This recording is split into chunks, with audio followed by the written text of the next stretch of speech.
17th, 1825, St. Patrick's Day. The morning light filtered through the dense Irish hedgerows outside Ballyborough, County Cavan, revealing something that would haunt the local constabulary for decades. A raven, perched on a bloodied rock, its feathers matted with what appeared to be human tissue. Constable William Dempsey approached the clearing where local children had been receiving their forbidden education just hours before. The makeshift classroom, nothing more than a hollowed space between hawthorn bushes, was empty, almost empty. The teacher's primer lay open to a page about Irish grammar. His walking stick leaned against a stone. His leather satchel still contained the students' slate tablets. But Master Séamus O'Donnell was gone. What remained was a scene so disturbing that Dempsey would resign from the constabulary within a month, because the evidence suggested something impossible. The witnesses, 7 children aged 6 to 13, all told the same story.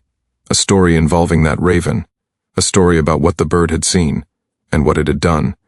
But the truth was far more terrifying than even the children knew. Before we uncover the truth about the Cavan Hedge School raven and the midnight raid that ended in a teacher's mysterious death, make sure to subscribe to the Silent Abbey and ring that notification bell. We dive deep into the darkest corners of history every week, bringing you stories that textbooks tried to forget. Let us know in the comments where you're watching from tonight. We love hearing from our community of mystery seekers scattered across the globe. Now let's step back into 1825 Ireland, where education itself was a crime. Ireland, 1825.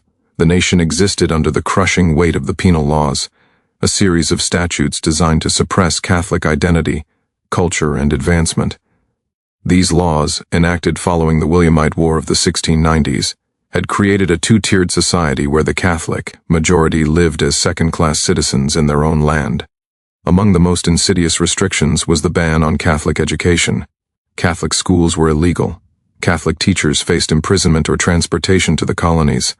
Catholic children were systematically denied literacy, ensuring they would remain economically and politically powerless for generations. But the Irish found a way around the law. They created the hedge schools, clandestine educational gatherings held in barns, fields, and most commonly, in the natural shelter provided by Ireland's thick hedgerows. These schools operated in constant danger. Teachers moved locations frequently. Lookouts were posted. Classes were held at dawn or dusk. Everyone involved understood the risk. County Cavan, in the province of Ulster, was particularly active in the hedge school movement. The landscape, rolling drumlins covered in hawthorn and blackthorn hedges, provided perfect cover for these illegal classrooms. The local Protestant landlords knew about the schools but often looked the other way, provided their tenants paid rent and caused no trouble. Ballyborough was a market town of approximately 800 souls. The majority were Catholic tenant farmers working land owned by the Anglo-Irish gentry. The town had one legal school, a Protestant charter school designed to convert Catholic children. Most families refused to send their children there, choosing instead to risk the penalties of the hedge schools. Séamus O'Donnell had been teaching in the Ballyborough hedges for 7 years. At 42 years old, he was considered one of the finest masters in Ulster. Before the penal laws had destroyed his family's fortunes, the O'Donnells had been wealthy landowners. Séamus had been educated at an illegal seminary in France, returning to Ireland with knowledge of Latin, Greek, mathematics, and Irish poetry. He charged his students nothing, or rather, he charged them in potatoes, butter, eggs, whatever their families could spare. He moved. His classroom every few weeks, always staying one step ahead of the authorities. His students adored him, parents trusted him. The local priest, Father Donovan, called him the finest teacher in Ireland, bound by unjust chains. But someone was watching Séamus O'Donnell. Someone had been watching for months. The informer system was the dark underbelly of penal law enforcement. Catholics who provided information about illegal activities, particularly about priests and teachers, received payment from the crown. These informers were despised by their communities, often living in fear of retaliation. They operated in shadow, reporting to magistrates and constables under cover of darkness. In Ballyborough, there was an informer. His identity was unknown to most, but his presence was felt. Several families had been raided. A priest had been forced to flee to America. And now, in March of 1825, this informer had set his sights on Master O'Donnell. What made this particular case unusual, what would make it echo through history, was the presence of an unlikely witness to what would unfold. A raven had been visiting O'Donnell's hedge school for weeks. The children had named it Bran after the legendary Irish king who could speak with birds. Ravens were common in the Irish countryside, but this one behaved strangely.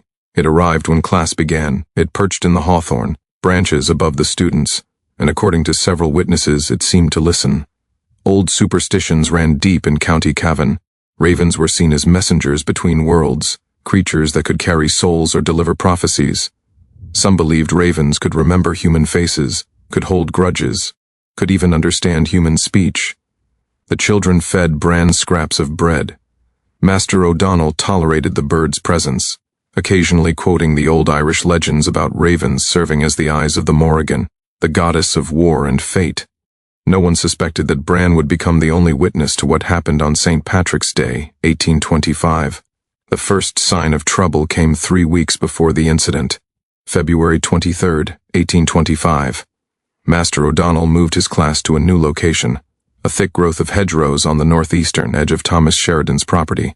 Sheridan was an Anglo-Irish landlord known for his relative tolerance of Catholic practices. The location seemed safe, but on February 26th, young Mary Cassidy, one of O'Donnell's students, noticed a man watching from the distance. She described him to her father as wearing a good coat, not farmer's clothes. The man had a spyglass. He was observing the Hedge school from a hilltop approximately 300 yards away. When Mary's father, Patrick Cassidy, investigated the hilltop the next day, he found boot prints in the mud. Expensive boots, English boots. Someone with means had been watching. Master O'Donnell dismissed the concern. The landlord's agent most likely, he told the parents, counting tenants for the rent rolls. But he moved the class again, anyway, to a different section of hedgerow a mile south. The second incident occurred on March 3rd. That morning, Constable William Dempsey appeared in Baileyborough's Market Square with a notice.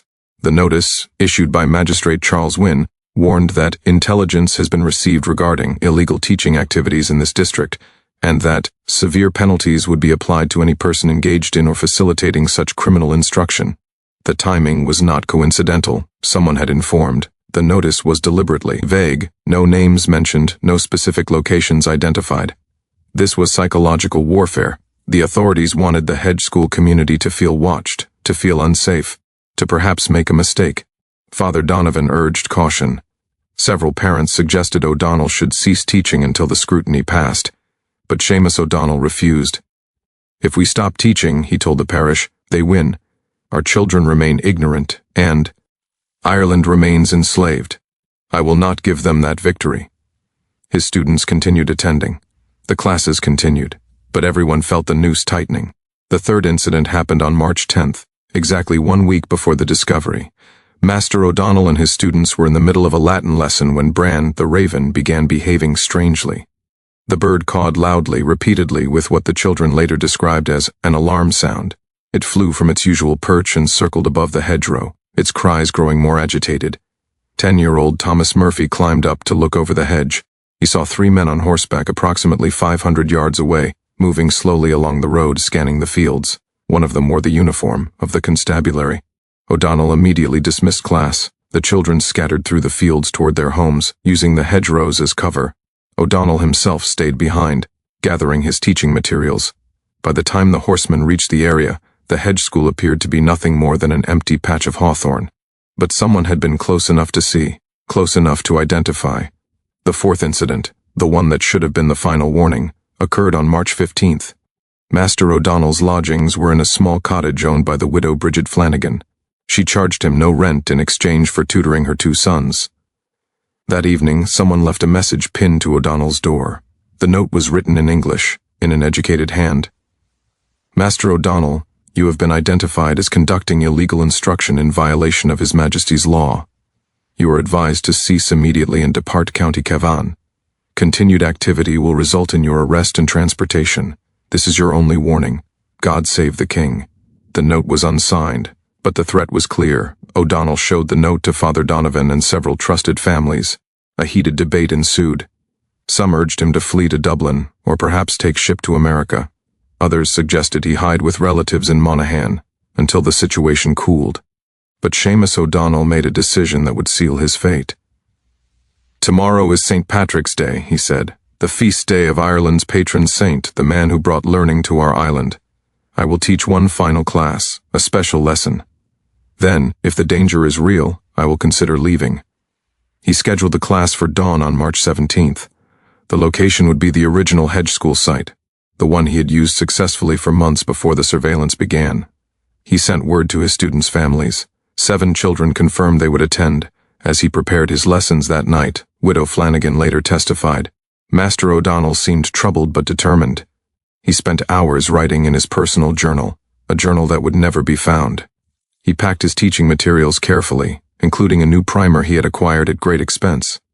Around midnight, Widow Flanagan heard him speaking aloud. At first, she thought he was praying, but then she realized he was reciting poetry. Old Irish poetry. The kind that spoke of heroes facing impossible odds. The last thing he said before heading to bed was curious. Even if I fall, he whispered, there will be a witness. The birds see everything. Widow Flanagan thought it was merely the exhausted ramblings of a worried man. She was wrong. If this story is giving you chills, hit that like button and share this with someone who loves dark mysteries. The next part of this story becomes truly disturbing, and we need to know. What would you have done in Master O'Donnell's position? Let's discover what happens next. March 17, 1825. Dawn broke over County Cavan at approximately 5:47 a.m. 7 children arrived at the Hedge School between 6:00 and 6:15 a.m. The students ranged in age from 6 to 13, Thomas Murphy, Mary Cassidy, brothers James and Patrick O'Reilly, sisters Catherine and Bridget Dolan, young Michael Brennan. Master O'Donnell was already there, his materials arranged on the flat stones he used as desks. The morning was cold but clear. Bran the raven was perched in his usual spot in the hawthorn branches, silent and watchful. The lesson began at 6:20 a.m. O'Donnell started with Irish poetry, specifically a passage from the ancient tale of Séamus O'Donnell, the warrior who defended Ulster against impossible odds. The children later said he seemed particularly focused on themes of courage and sacrifice. At approximately 6:45 a.m. Bran began to caw. Thomas Murphy, the same boy who had spotted the horseman the week before, noticed the raven's agitation first. The bird flew from its perch and circled once, twice, 3 times. Its cries were sharp, urgent. Master O'Donnell looked up, Mary Cassidy testified later to Constable Dempsey. He saw something we couldn't see. His face went pale. He stood up fast, knocking over the slate he'd been writing on. From the eastern hedgerow, approximately 60 yards away, 5 men emerged. 3 were constables in uniform. 1 was a man the children didn't recognize, later identified as Magistrate Wynn's chief clerk, Robert Harrison. The 5th man wore a heavy cloak with the hood pulled up, obscuring his face. The hooded man pointed directly at Master O'Donnell. That's him, the children heard him say. Séamus O'Donnell, 7 years of breaking the king's law, the informer. What happened next occurred in less than 2 minutes. But those 2 minutes would be recalled with crystalline clarity by 7 traumatized children and 1 unusually attentive raven. Master O'Donnell did not run. He turned to his students and spoke in Irish. Go. Now, through the hedge behind you. Go to your homes. The children hesitated. O'Donnell raised his voice. The only time they'd ever heard him shout, Go! They fled. All except Thomas Murphy, who was partially hidden behind a large hawthorn bush and couldn't resist watching what would happen. The constables and the clerk moved toward O'Donnell with professional efficiency. They were approximately 40 yards away when the hooded informer shouted something Thomas couldn't hear clearly. Then several things happened simultaneously.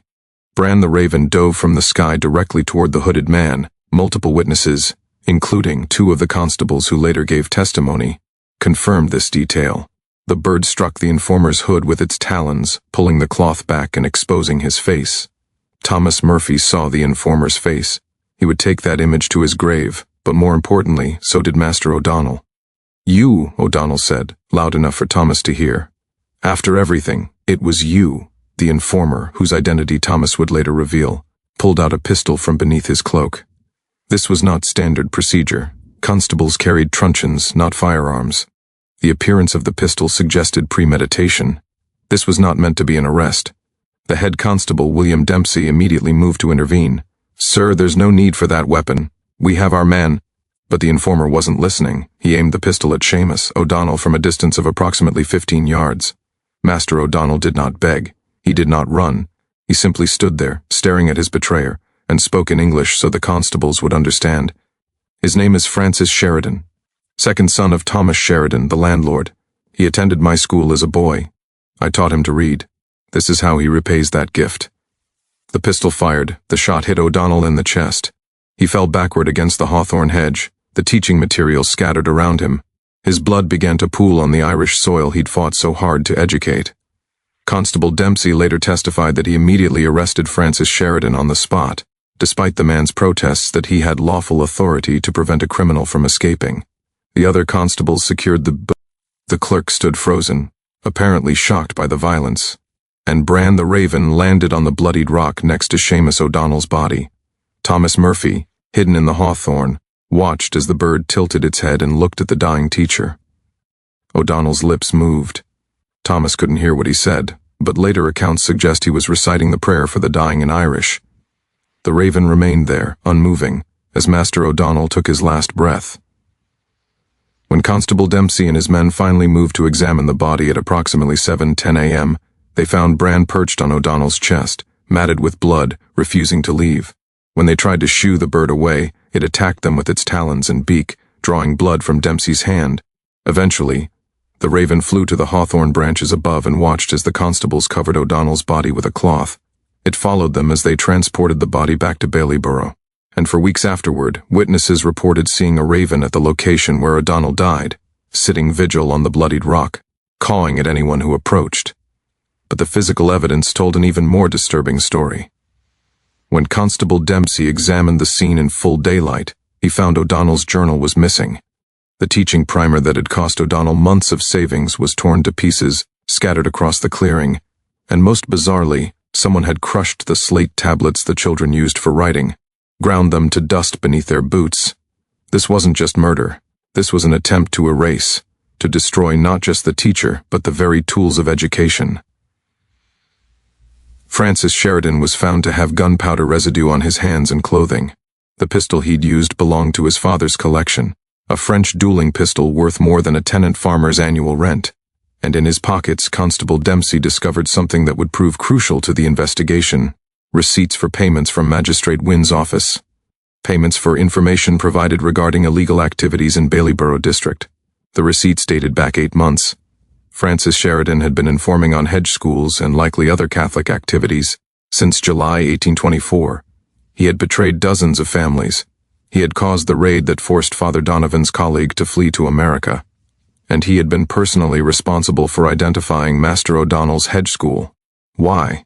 Why would the son of a relatively tolerant landlord become an informer? Why would a man educated by Séamus O'Donnell orchestrate his murder? The answer, as investigators would discover, was far darker than simple greed. The investigation into Master O'Donnell's death began immediately, but it was hampered from the start by the complex political realities of 1825 Ireland.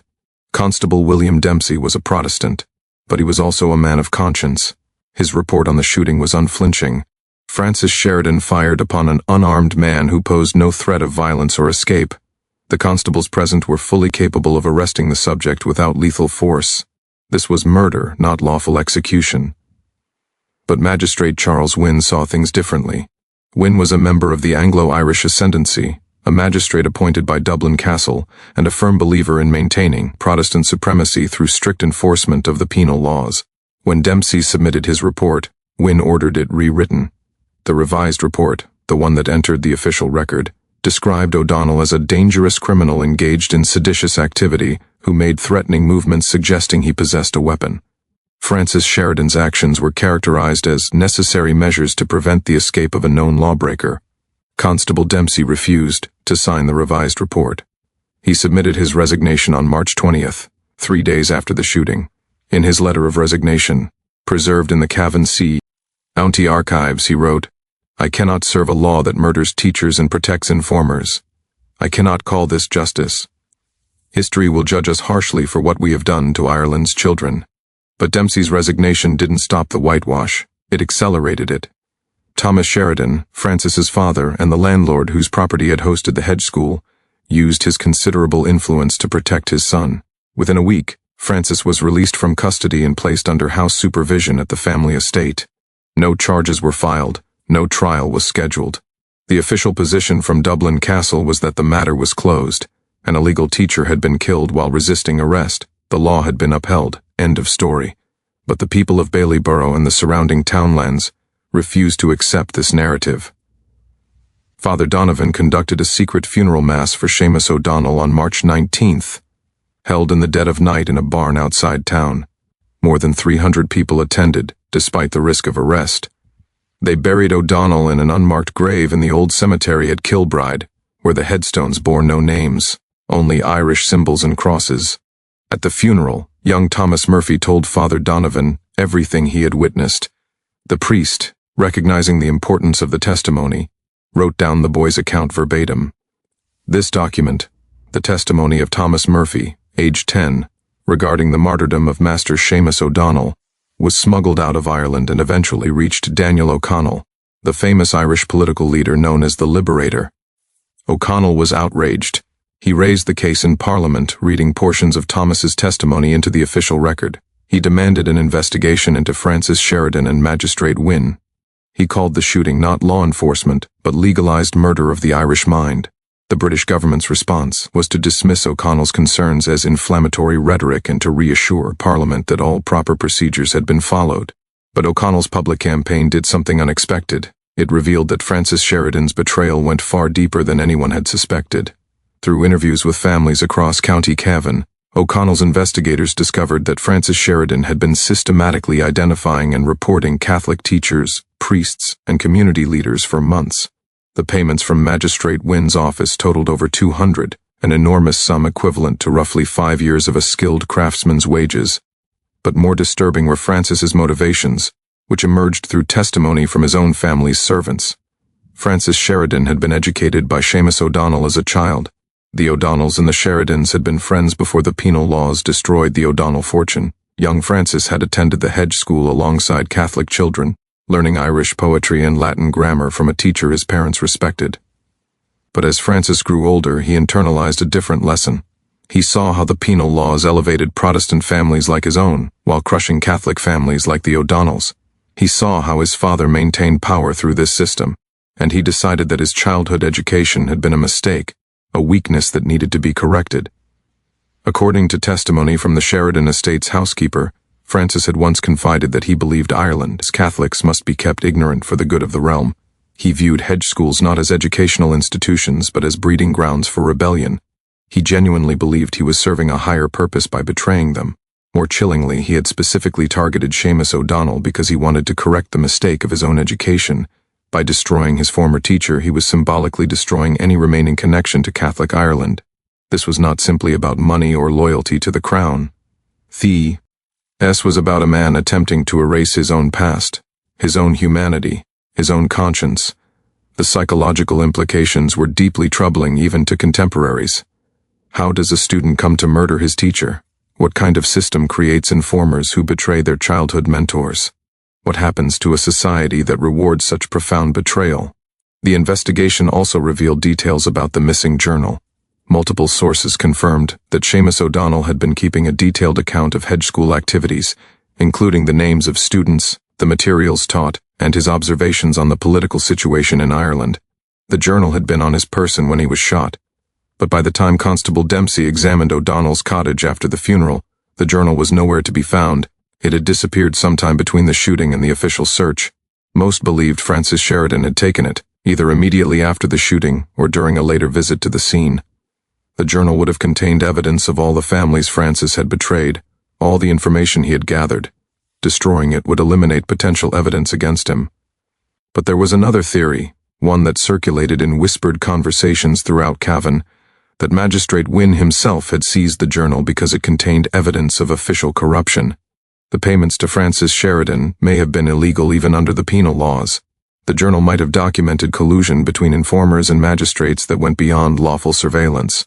The journal was never recovered. To this day, its location remains unknown. Legal proceedings dragged on for months, but they were ultimately performative. Francis Sheridan was never formally charged with murder. In December 1825, 9 months after the shooting, Dublin Castle issued a formal statement declaring that no further action would be taken in the matter of the Baileyborough incident. Francis Sheridan was free, Master O'Donnell was dead, and the Hedge schools of County Cavan continued operating in even deeper secrecy, knowing that informers walked among them. But the story didn't end there. Within a year of the shooting, Francis Sheridan's life began to unravel in ways that local Catholics interpreted as divine justice. In April 1826, 13 months after O'Donnell's death, Francis was thrown from his horse while riding near the location where the shooting occurred. He suffered severe injuries, including a fractured skull. He survived, but the accident left him with permanent cognitive damage. He became prone to violent outbursts and paranoid episodes. His father, Thomas Sheridan, tried to keep Francis's condition quiet, but servants reported that Francis would wake screaming in the night, claiming that a black bird was watching him through his window. He became obsessed with ravens, ordering his father's groundskeepers to shoot any ravens seen on the property. The groundskeepers, all Catholic tenant farmers, refused. They believed killing the ravens would bring a curse upon the estate. Several quit rather than follow Francis's orders. By 1828, Francis Sheridan had become a recluse, confined to his rooms, reportedly spending hours staring out the window at the hedgerows in the distance. His father's attempts to secure treatment from Dublin physicians proved futile. The doctors had no explanation for Francis's deterioration. In March 1830, exactly 5 years after Master O'Donnell's death, Francis Sheridan died. The official cause was listed as brain fever, but the circumstances were unusual enough to spark rumors. Francis was found dead in his bed on the morning of March 17th, St. Patrick's Day. The window of his room was open, despite the cold night. And on the windowsill, witnesses reported finding black feathers. The Catholic community of Baileyborough whispered that Bran had returned, that the raven who witnessed O'Donnell's murder had watched over Francis Sheridan until justice, or vengeance, was complete. The Protestant authorities dismissed such talk as superstitious nonsense, but even they couldn't explain why ravens gathered on the Sheridan estate in unusual numbers in the days after Francis's death, or why the birds seemed to congregate specifically around his grave in the Protestant churchyard. Magistrate Charles Wynne, who had orchestrated the cover-up, faced his own reckoning. Daniel O'Connell's continued pressure eventually forced an investigation into magistrate corruption in Ireland. While Wynne was never formally charged, he was quietly removed from his position in 1832 and returned to England, his career in Irish administration over. The broader impact on the Hedge school system was significant. The case became a rallying point for Catholic emancipation efforts. O'Connell used Master O'Donnell's story repeatedly in his speeches, transforming the murdered teacher into a martyr for Irish education. When Catholic emancipation was finally achieved in 1829, many credited the growing outrage over cases like O'Donnell's death as helping to shift public opinion.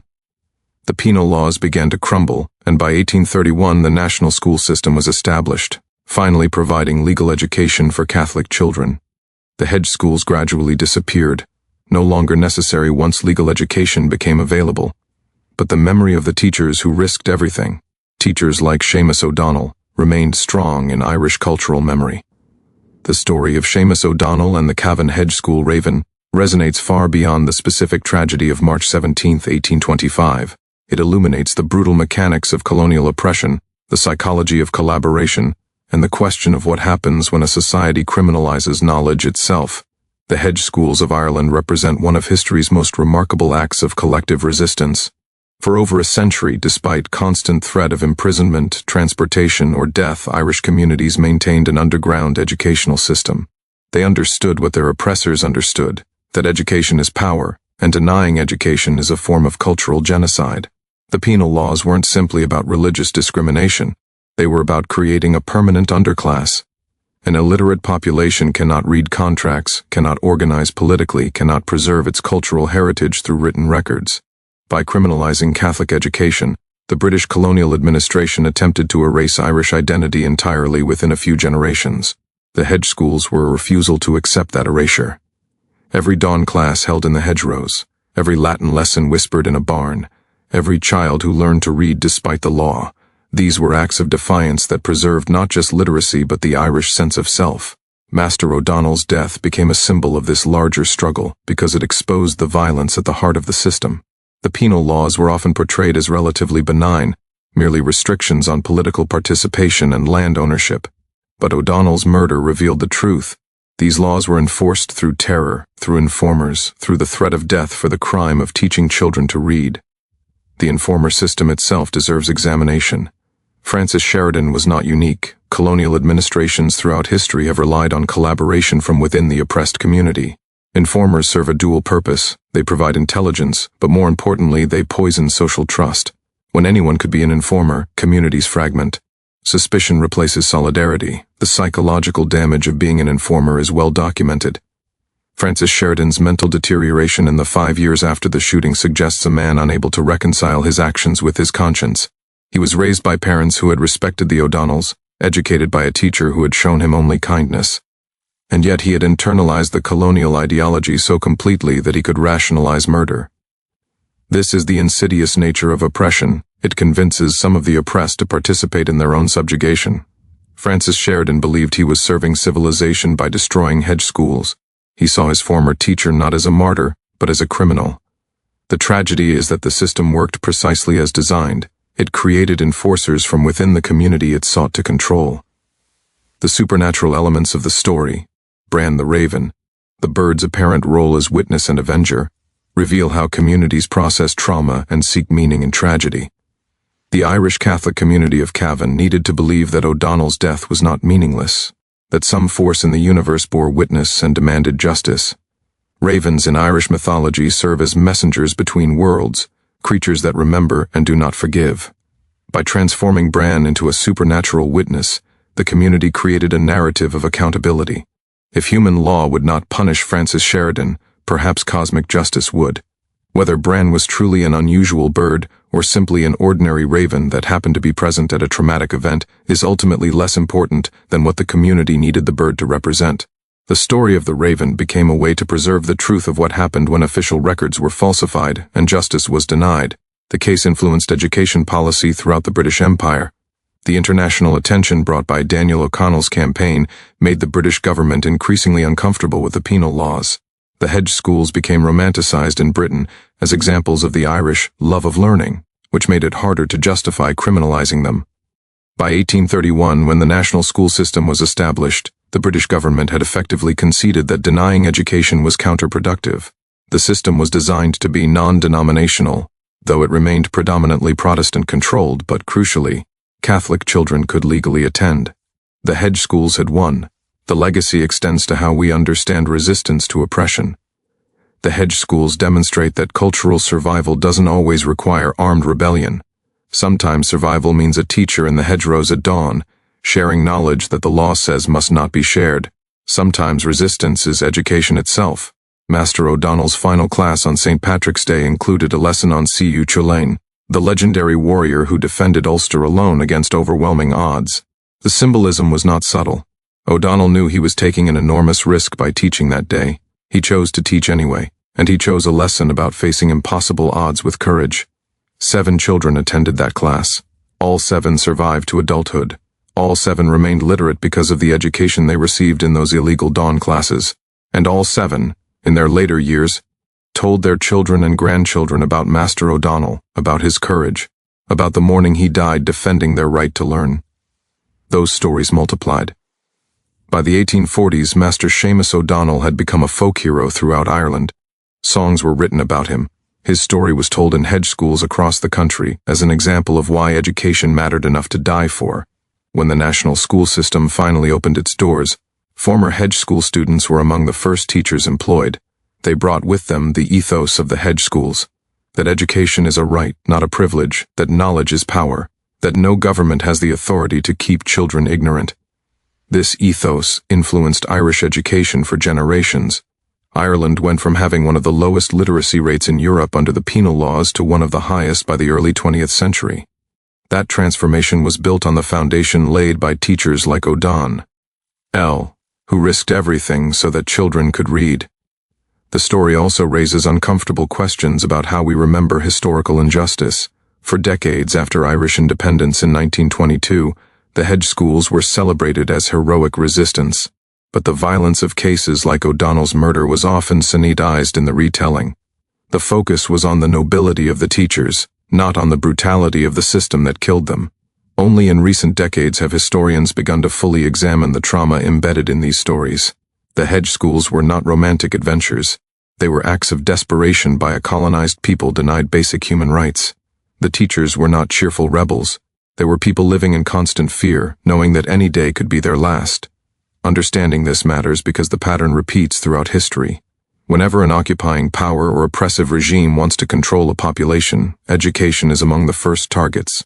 the Taliban in Afghanistan banning girls' schools, the Nazi burning of books, the erasure of indigenous languages through residential schools in North America, the destruction of black schools during Reconstruction in the American South. The Hedge schools of Ireland were part of a global pattern, and so was the resistance. Oppressed communities throughout history have found ways to preserve knowledge, to educate their children, to maintain cultural identity despite overwhelming force arrayed against them. Master Séamus O'Donnell's death was not unique in the broad sweep of history, but his story, preserved through the testimony of children and the folk memory of a community, reminds us of a fundamental truth. Education is so powerful that tyrants fear it. Knowledge is so dangerous to oppression that regimes will murder to prevent it, and perhaps most importantly, the story teaches us that witnesses matter. Whether it's a 10-year-old boy hiding in the hawthorns, or a raven perched on a bloodied rock, someone sees, someone remembers, and eventually someone tells the story. The official record said Francis Sheridan was justified. The magistrate's report claimed Master O'Donnell was a criminal who resisted arrest. Dublin Castle declared the matter closed, but Thomas Murphy's testimony survived. Father Donovan's written accounts survived, Daniel O'Connell's speeches survived, and the story of Bran the Raven survived in folk memory. Truth has a way of persisting, even when power tries to bury it. What do you think drove Francis Sheridan to betray his former teacher? Was it simply greed for the informer payments, or was it something deeper, a need to reject his own past, to prove his loyalty to a system that elevated him at the expense of his neighbors? Leave your theories in the comments below, and let us know, would you have had the courage to teach in the hedgerows, knowing the risks, or would you have advised Master O'Donnell to flee when he received that final warning? The hedge schools remind us that education has always been worth fighting for, and that the fight is never truly over. As long as someone, somewhere is being denied the right to learn, the spirit of Master O'Donnell and teachers like him remains necessary. Subscribe to the Silent Abbey for more lost chapters of Irish history, stories of resistance, tragedy, and the resilience of ordinary people facing extraordinary injustice. Ring that notification bell so you never miss an upload. Next week, we're traveling to the mountains of Kerry in 1891, where a shepherd's mysterious death and a stampeding herd of goats hid a conspiracy that reached all the way to Westminster. Until then, remember, the past is never truly silent. There are always witnesses. Sometimes, they're the ones we least expect. See you in the next video.